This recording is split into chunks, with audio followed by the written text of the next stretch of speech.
But Sir Handel wasn't listening. I must find the very best engines, he huffed.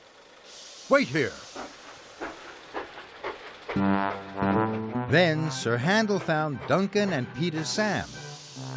They were racing down some twisty tracks. I'm in charge of a very important special. I need a fast engine to take a train to Thomas at the yards, chuffed Sir Handel importantly. We can pull trains faster than any other engine, Duncan and Peter Sam puffed excitedly. But Sir Handel wasn't listening.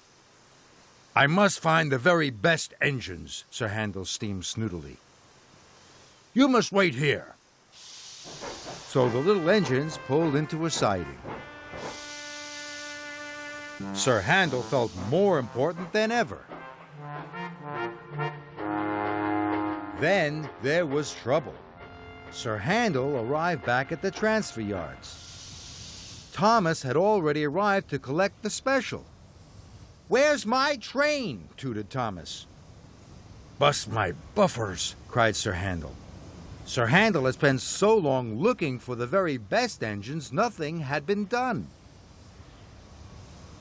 Now he was very worried.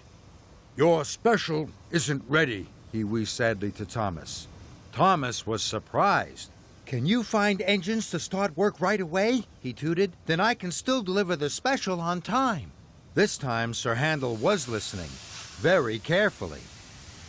He knew where all the engines were waiting. "If I hurry, I can put engines to work right away." "Leave it to me, Thomas," he chuffed. And Sir Handel raced out of the yards.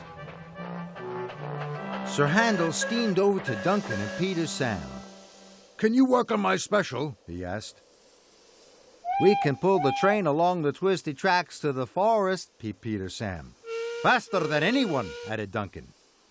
This time Sir Handel was listening. "Please start straight away," he wished. And he raced off to find Rusty. Rusty was still where Sir Handel had told him to wait. "I can collect the workmen," hooted Rusty, "and take them to load the lumber." "Please, start straight away," Sir Handel huffed. Finally, Sir Handel found Mighty Mac. "We can pull the heavy lumber train to the transfer yards," wheezed Mighty. "We're the strongest," whistled Mac. And they steamed off. Sir Handel had listened carefully to everyone. Now everyone was working. "The special will be ready for Thomas after all," he huffed. Later, at the transfer yards, Thomas's freight cars had been loaded with the lumber. Just then, James returned with Mr. Percival. "Well done, Sir Handel," said Mr. Percival. "Did you enjoy being the engine in charge?" "Yes, sir," chuffed Sir Handel. He felt very happy. He had listened to the other engines, and now he was even wiser.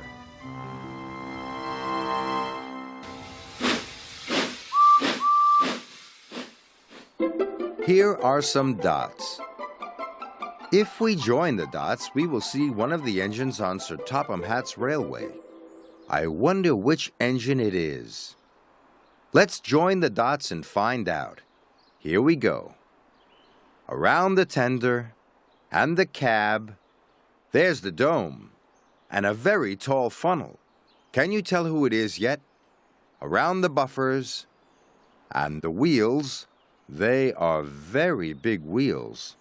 There's only one engine on Sodor with wheels that big. Do you know who it is? Yes, it's Emily. Hello, Emily.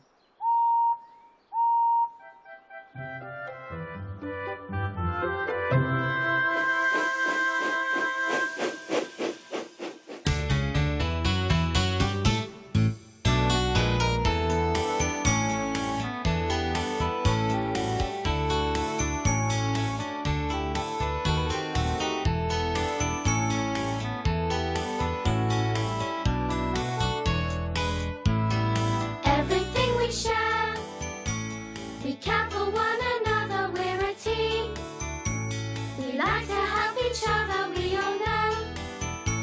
We puff along together, everything just works out fine. Everything we share, we care for one another, and that's why we try to help each other, we all know. We puff along together, everything just works out fine. Buffer up and share. We can do it, we can do it. Buffer up and share. We can do it, we can do it. Buffer up and share. We can do it, we can do it. Buffer up and share. We can do it, we can do it. Everything we share. We care for one another, we're a team. We like to help each other, we all know. We puff along together, everything just works out fine. Everything we share, we care for one another, and that's why we try to help each other, we all know. We puff along together, everything just works out fine. Everything we share, we care for one another, and that's why we try to help each other, we all know. We puff along together, everything just works out fine.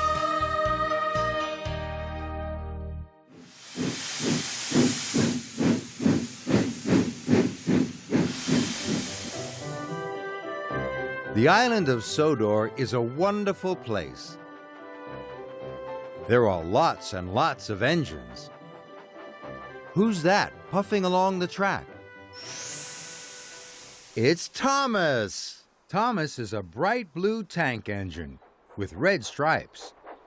He has 6 small wheels, a short funnel and dome, and the number 1 painted in yellow on his tanks. Thomas is always busy and is especially happy when he's with his carriages, Annie and Clarabelle. Thomas knows everyone on the island of Sodor. But he does have one special friend, and that's Percy. One day, Sir Topham Hatt told all the engines that the railway inspector was coming. He would give a special prize to the best turned-out engine. Gordon, James, and Emily were all sure a big engine would win the prize, but Thomas and his best friend Percy hoped they might win. The big engines laughed at them. Thomas and Percy had to work at the quarry. By the end of the day, Percy and Thomas were very, very dirty. Percy was sure they would never win first prize now. Thomas wanted to cheer his friend up, so they raced to the washdown. But when they arrived, Gordon, James, and Emily all looked like the smartest engines on the railway. Now Thomas was worried, but his friend Percy cheered him up. When Thomas and Percy arrived at the coaling plant, they were surprised. James had biffed into a freight car.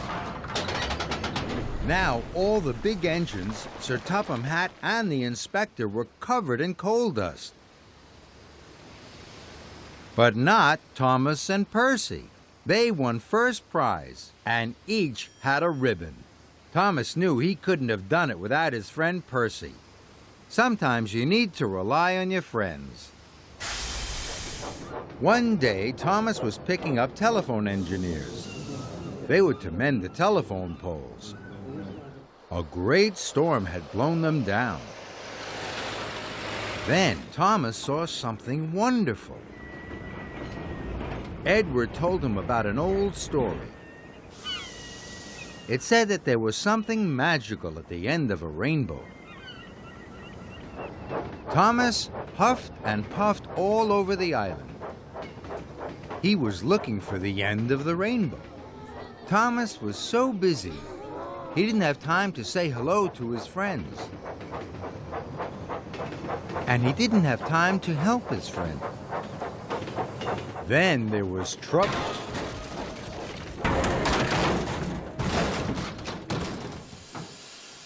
Thomas hadn't seen the telegraph pole. Thomas was stuck. He thought none of his friends would help him. But Thomas was wrong. All Thomas's friends passed on the news that he was in trouble. In no time, Harvey arrived to pull Annie and Clarabelle back onto the rails. Now Thomas didn't want to look for the end of the rainbow anymore. He wanted to be really useful. Later, Thomas puffed back to Tidmouth Sheds. There was the end of the rainbow, and there were all his friends. Thomas's friends are very important. They make Sir Topham Hatt's Railway very special, and they make Thomas feel he is the luckiest steam engine ever.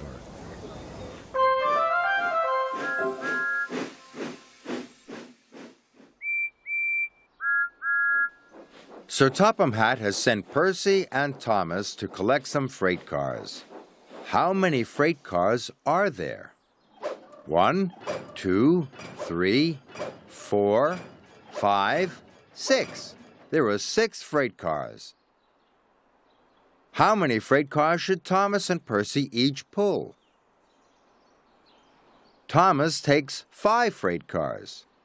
That only leaves 1 freight car for Percy. Percy wants to take the same number of freight cars as Thomas. How many freight cars should Percy take? Percy takes 4 freight cars. Now Thomas only has 2 freight cars. They still haven't got the same number of freight cars. How many freight cars should they each take? Thomas takes 3 freight cars. How many does Percy have? 1, 2, 3 freight cars. The same number as Thomas. They have 3 freight cars each. Well done, Percy and Thomas.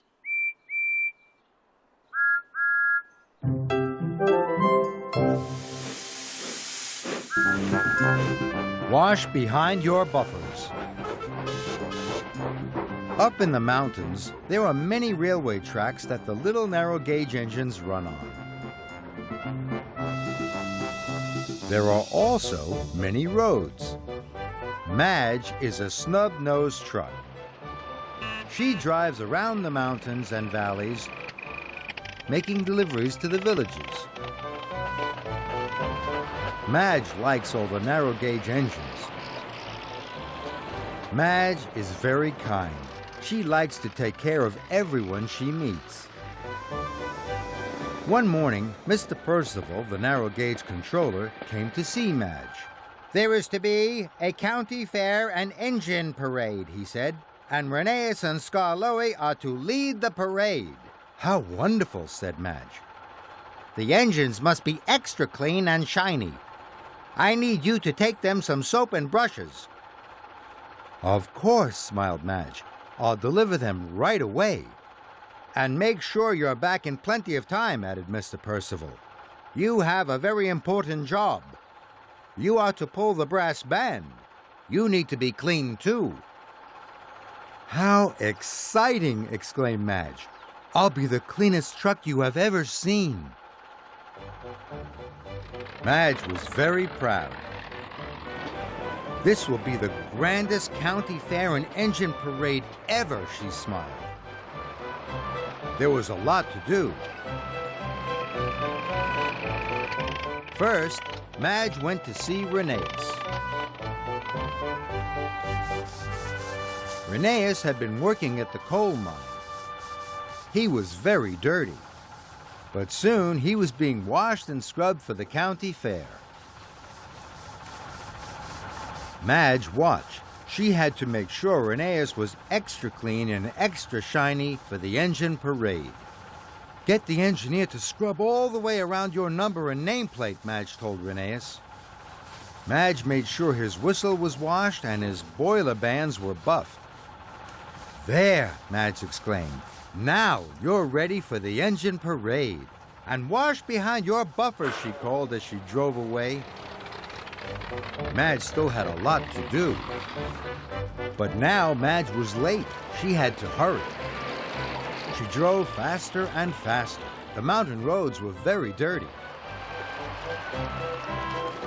This dirt will take a long time to get off, thought Madge. I must make sure I'm back in plenty of time. I have to be washed and polished, too.